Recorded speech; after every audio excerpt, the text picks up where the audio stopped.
evening, everybody. Welcome to Bra Day 2014. I am Lisa Ann Waldock. My name is Dorothy Wirt. My name is Denise. My name is Jasmine. Mi nombre es Leticia. My name is Christine Cifuentes. I was diagnosed with breast cancer in September of 2013. I was diagnosed in December 2013.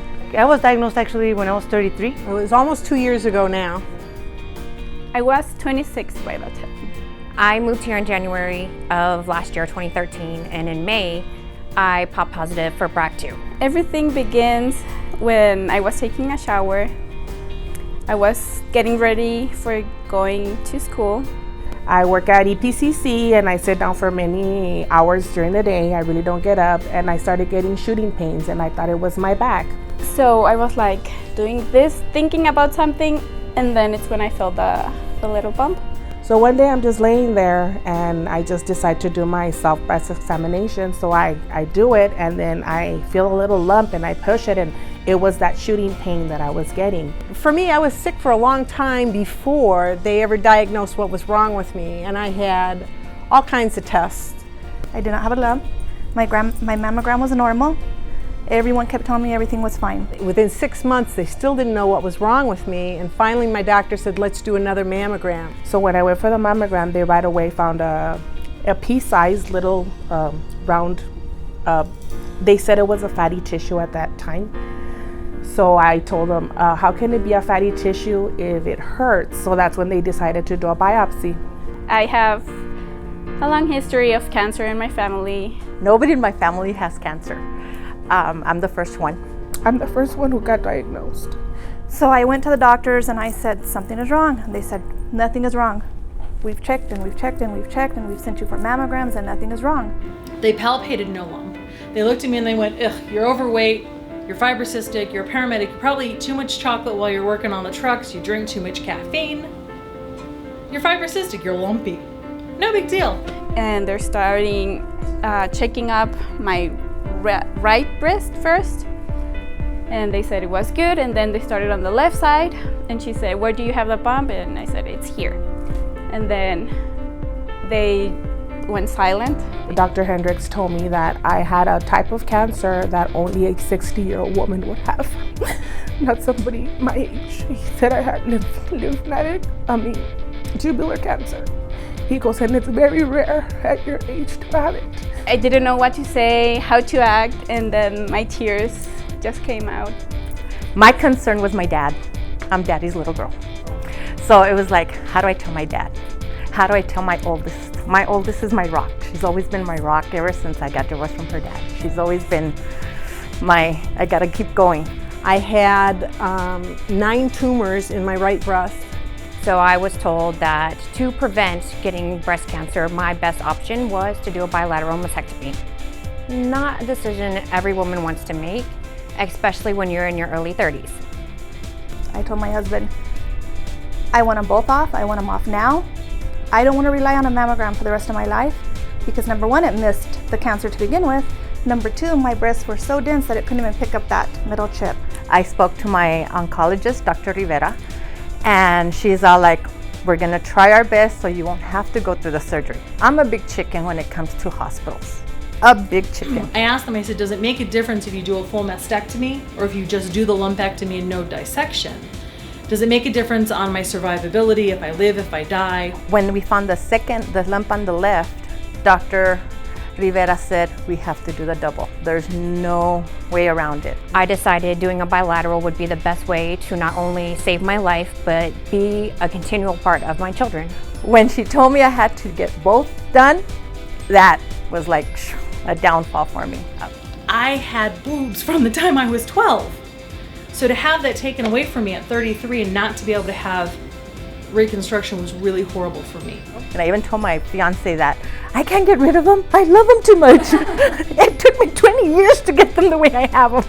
And he's like, I prefer you alive than me turning around and saying everybody my fiance passed away for a stupid decision that she made.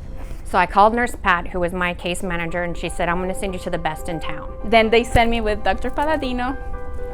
And I remember the first time he came into the office, I was very nervous. So I was like in big denial of, no, I can't get it done. I can't get it done. So my daughter's like, yes, you can. You can get it done. I said, if anything would happen to me, I have my 20-year-old going to school. She wants to be a nurse. And then I have a 12 and a 7-year-old that she's gonna have to be in charge of. That's not fair.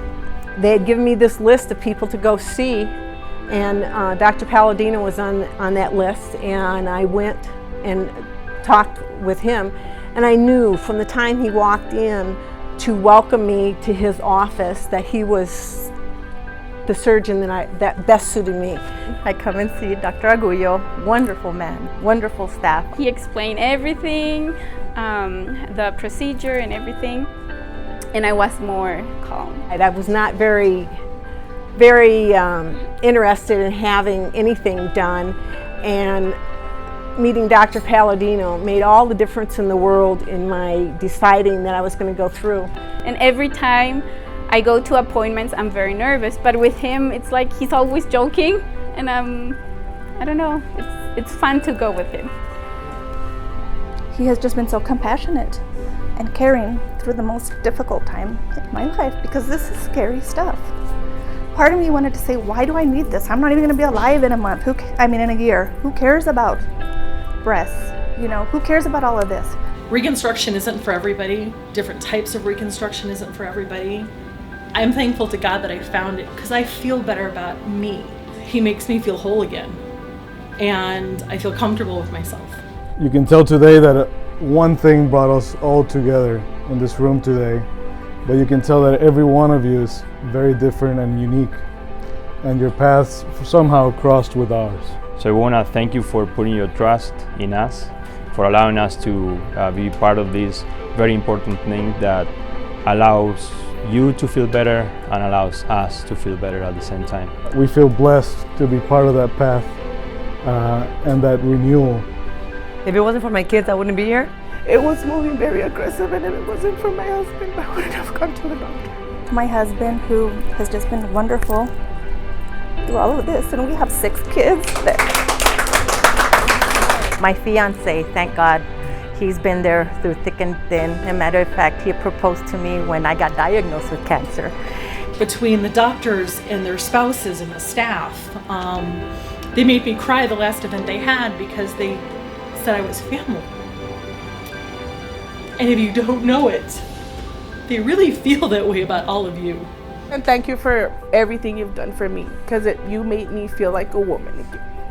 I'm finishing up treatment, I'm finishing up my reconstruction, and without my doctors and my support system that I have and my medical system that I have, I think I would have been lost. I would have said, you know what, I'm done. I don't want nothing to do with this, and just take me. But because of my daughter and my parents and my kids and everybody else, I thank them. I'm here. I'm here, and I'm not gonna give up. I've been through crying and through doing this and doing that, but I keep myself up, because if I go down, there's no other way to go around all this. Anybody that even has a question, take the time, do yourself a favor. If you even a question that there's something wrong, go have it checked. We've all got our different stories. Go out and tell your stories. Tell your story. Find every man, woman, and child. It was a very difficult decision. And now when I look at my kids and I see my son about to graduate college, and I see my daughter serving our country in the Army, and I see my 14-year-old telling us that he wants to be a nuclear chemist and come up with new things to help people like me. That tells me I made the right decision for my children and me. I look back, and I don't think I would trade that year for anything. My life has been so enriched. Enriched with great friends, enriched with great families, enriched with great doctors. That's life-changing. That I will be forever grateful for that.